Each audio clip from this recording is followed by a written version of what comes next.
बहुत दर्दनाक हादसा हुआ है, लेकिन ये घटना बहुत ही सुनियोजित ढंग से और बहुत बेरहमी से हुई है। मैं आप सबको इतनी प्रार्थना करना चाहता हूं कि शांति व्यवस्था बनाए रखने में आप सब मदद करें। जब से घटना हुई है मैं लगातार डीसीपी के संपर्क में हूं।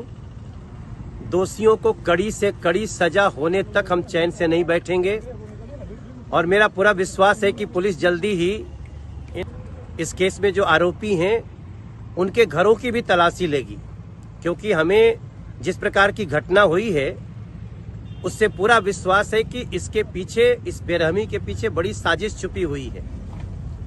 लेकिन फिर भी हमारी प्रार्थना है क्षेत्र का सांसद होने के नाते कि आप सब शांति व्यवस्था बनाए रखने में मदद करें। दोषियों को, अपराधियों को कड़ी से कड़ी सजा होगी और न्याय दिलाकर ही रहेगी।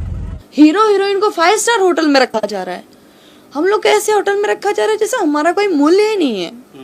मुझे यूज किया गया। 3 गाने मेरे थे, तीनों गाने में मेन जो हीरोइन है उनकी एंट्री करवा दिया गया और मुझे बोला जाता है कि आप कोरस वाले के साथ डांस करो। मैं पागल हूँ, मैं कोरस वाले के साथ डांस करूंगी? ना मुझे पोस्टर भेजे, ना मेरा पोस्टर में फोटो है, ना मेरा कहीं कैप्शन में नाम है, तो मैं क्या बोलूंगी? आपने तो एक पैसे भी नहीं दिए। 10,000 में कोई हीरोइन काम करेगी आपके पास?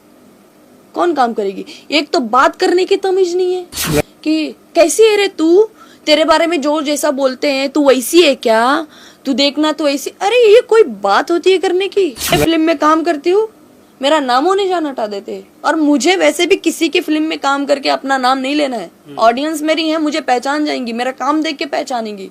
ऐसा था कि मैं चुप रहती थी, अब मैं चुप रहने वाली हूँ नहीं। मैं मेहनत कर रही हूँ, मुझे पैसे चाहिए, मुझे पैसे भी चाहिए, मुझे ग्रेटिड भी चाहिए।